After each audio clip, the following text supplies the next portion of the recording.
Hello everyone, I'm Jack Watson, UI UX designer, illustrator, animator, donut connoisseur, and today we will be working on an Illustrator illustration challenge. We are going to be focusing on creating and using brushes, specifically pattern brushes. It should be a good time. Don't forget to check the description below this video for all of the links, including a link to download your file to create along with us. So today we are creating a mandala or mandalas. There's a variety of ways that we could go about creating these designs in Illustrator. If we have time, we can go over a few ways, but they are a great opportunity to learn about creating and using brushes, which will be our primary focus. So I've got a short description here in your resource file. I'll just read it. Mandalas can be used to tell stories, either individual stories through meditation or historically for spiritual practices and philosophical stories. Different cultures have different names for mandalas or similar designs. Celtic knots, dream catchers, star charts, even snowflakes have a radial kind of repeating design. Buddhists painted mandalas to actually be 2D representations of 3D structures. So I've got a link down here if you want to learn a little bit more about all of that. They're often circles, but they don't have to be. The idea is to add layers from the outside kind of in. So yeah, let's get into it. There are 5 different types of brushes that you can create in Illustrator. So I'm just going to go over here to my brushes panel. If you don't see this, you can go up to Window and find brushes. So if we pull this out here and just kind of expand it, you can go up here either down at the bottom and click this little plus to make a new brush, or go up here to this menu and tap new brush. And we can see here the 5 different types. We've got calligraphic, scatter brush, art brush, bristle brush, and pattern brush. A scatter brush could also work for this challenge, but we're going to be focusing on pattern brushes.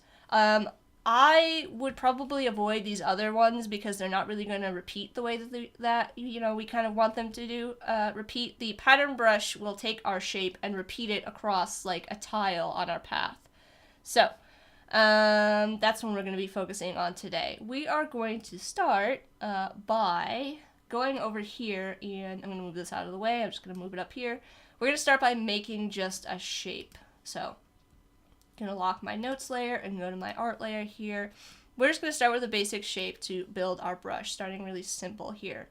I'm going to click on my fill, double click, and I want to make this black. That will be apparent when we go in and start making our brush here. So I've got a ellipse selected under the shape tools here. I'm just going to draw one out, holding down shift to keep it symmetrical, and we will add a little bit of flair to this so it doesn't wind up being just a simple kind of circle. So I'm going to grab this top point with the direct selection tool, holding down shift. I'm just going to pull it up to kind of create an elongated shape. And then I can go up here and tap on convert anchor point from a smooth anchor to a corner, and that's going to give us kind of this teardrop shape. So now we've got our shape here. Let's rotate it. I'm going to select it again using the regular selection and holding down shift to constrain to 45 degrees. We are going to tilt it a little bit to add a little bit of rotation to it. So now we've got our shape that we want to use for our brush tile. So I'm going to go here and click on make a new brush, and I am going to choose pattern brush just like this. Okay, so there's a lot of options to go over in here once this pattern brush window pops up. You've got scale up here if you wanted to scale it larger or smaller. But if you go down here, you can select if you've got a pressure sensitive tablet, you can change the scale to be dependent on the pressure sensitivity of your brush pen. We've got spacing that you can increase if you wanted more space between your individual tiles here. 0 is fine for what we're working with. We can flip these. It's going to take your tile and flip it either vertically or horizontally. And then we've got down here this fit area, which is a little bit more confusing maybe, or not as clear. So first we have stretch to fit, and what that's going to do is get to slightly squash or stretch our shapes. So it's going to take our little tile here and it's going to squish it a little bit. I'm just going to hit OK to make a brush so we can kind of demo that really quickly. So if I draw out another circle here, holding down Shift to make it constrained, I'm going to switch this fill and stroke. So we've got stroke, bring the stroke to the front, and I'm going to click on a pattern brush. And as we scale this, you're going to see that the shapes are slightly changing in order to keep an equal number of shapes on our path, right? So that's the first option, is stretch. Add space to fit is going to do something similar, except it's going to use space this time. So it's going to add a little bit more or less space, keeping our shapes the same. So our shapes aren't going to squish this time. What's going to end up happening is we're going to hit apply to strokes so that it applies our new settings to our brush. It's going to just add spacing this time to compensate for the change in our shape. The last one here is approximate path, and this one's a little bit different.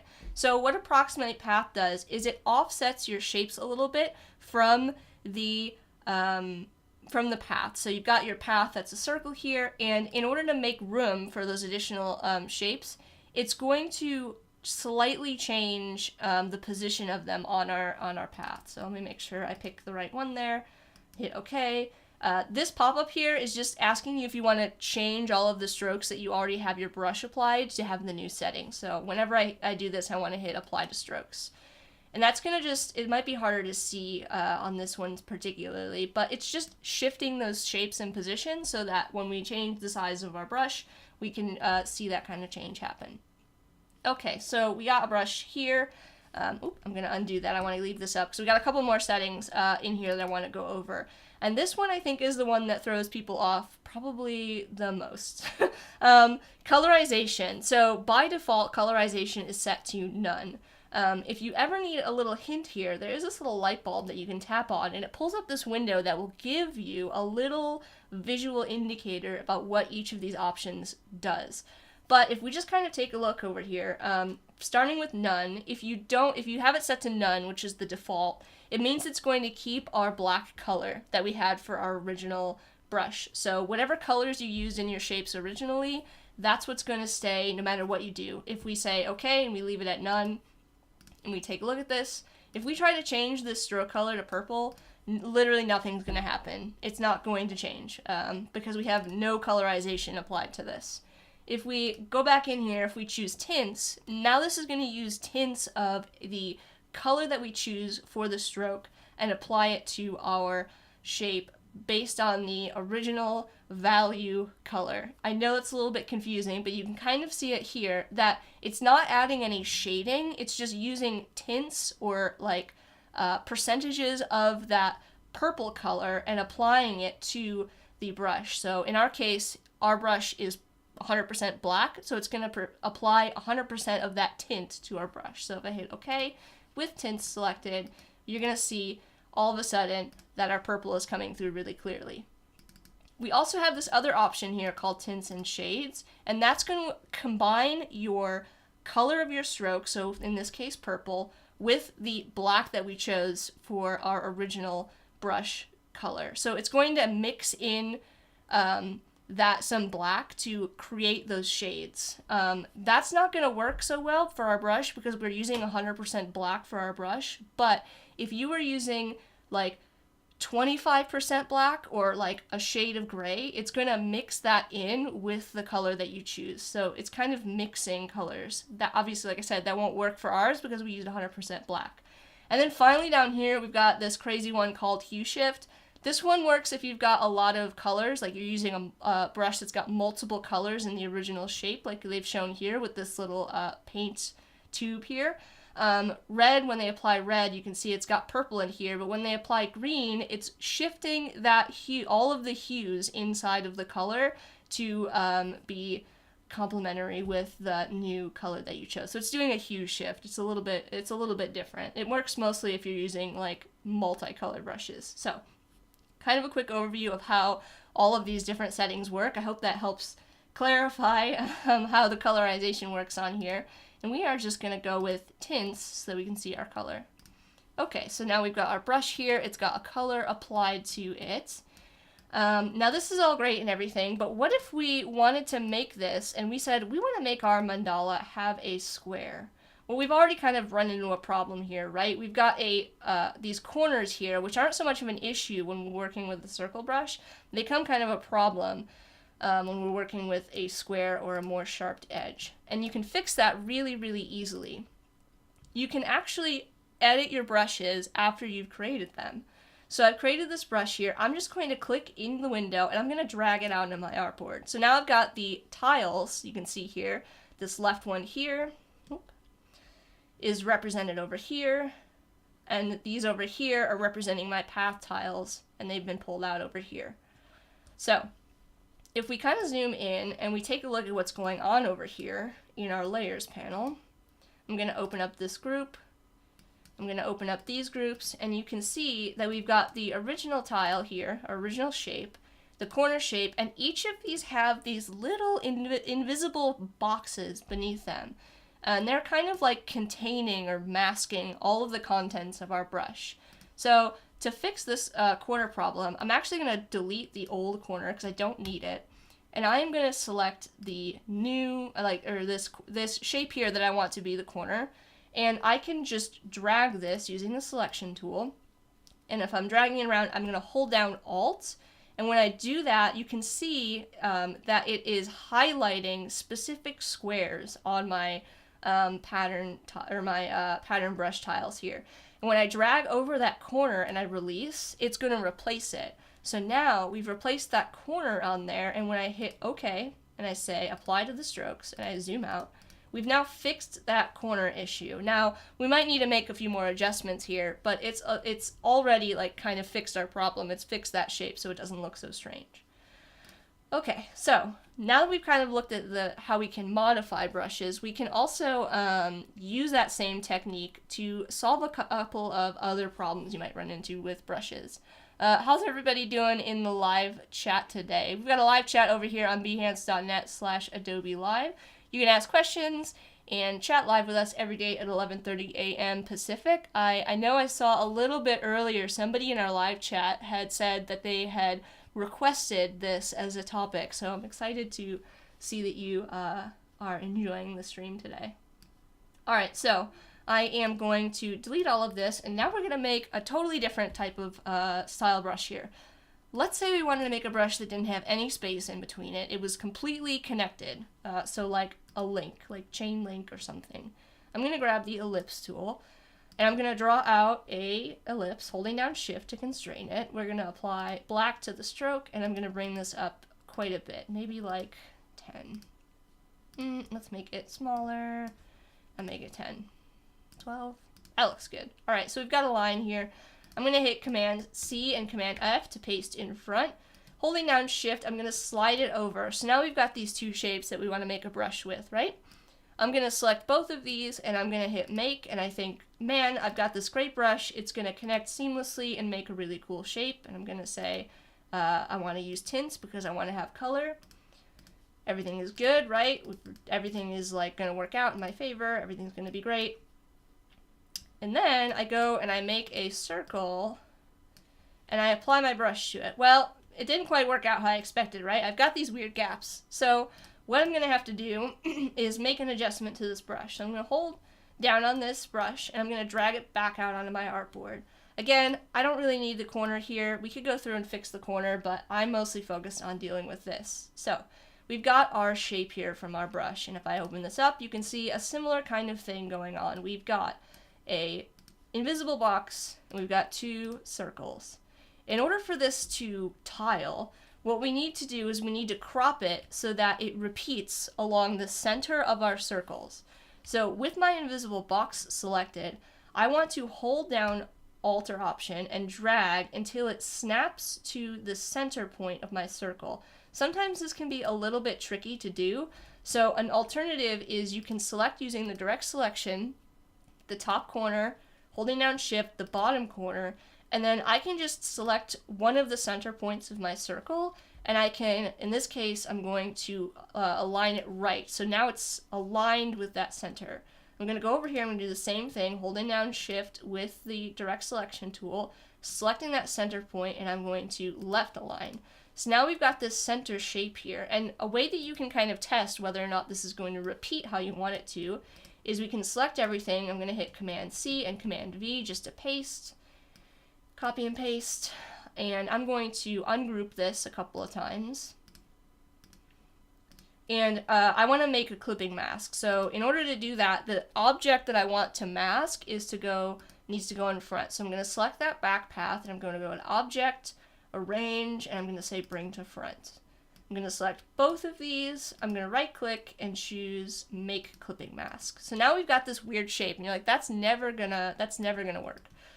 But it will. I'm going to hit Command C, Command F, and when I slide it over, now you're going to see where the magic happens. Our pattern tile will repeat, if you imagine this, across our stroke, and it's going to create those interlocking circles, so we can get a preview of what that's going to look like using the clipping mask there, and make sure that we've got everything set up correctly and how we want it to.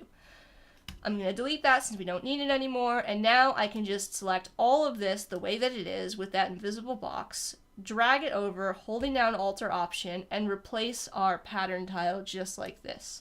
So now we've got a brush that's going to loop infinitely across our shape. I'm going to hit OK, and now when I hit Apply to Strokes, if we zoom out, we can see that we've made a brush that interlocks and wraps completely around, wrapping into itself. So let's zoom back out.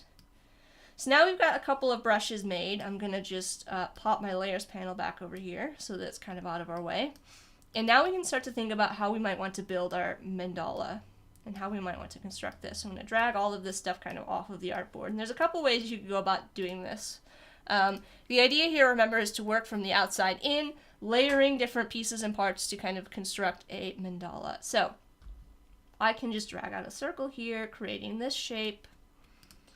Using this brush here, let's go with that. I don't know, maybe we've done too much purple. Let's change it. Let's go with let's go with red today. Let's go with like a orangey red. All right, so I'm gonna hit Command C, Command F, and I'm gonna scale this down.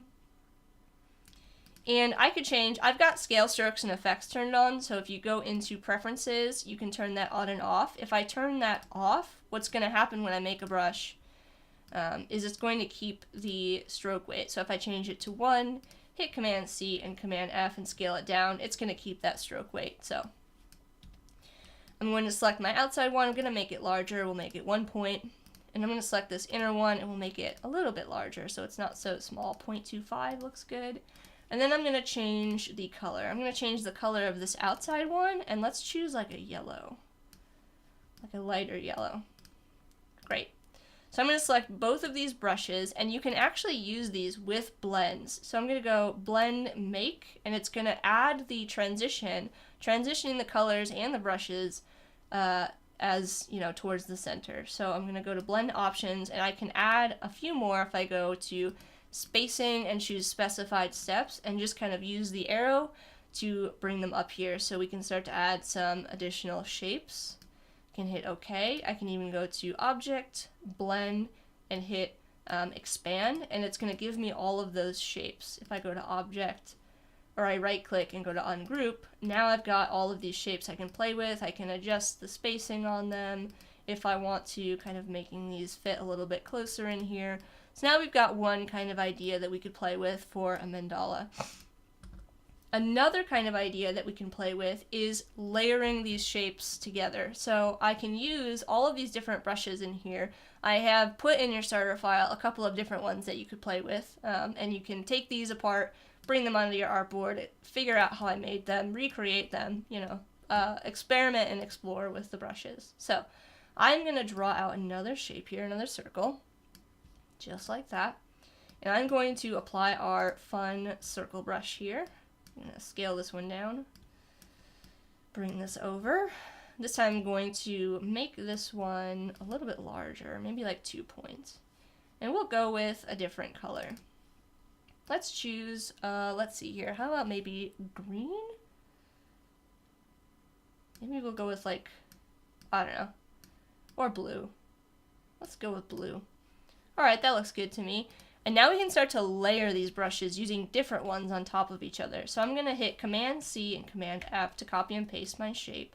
Now I'm going to pick this one. And I'm going to need to change the color here. I'm going to darken this color a little bit. double clicking on the color picker and then dragging to get a darker color.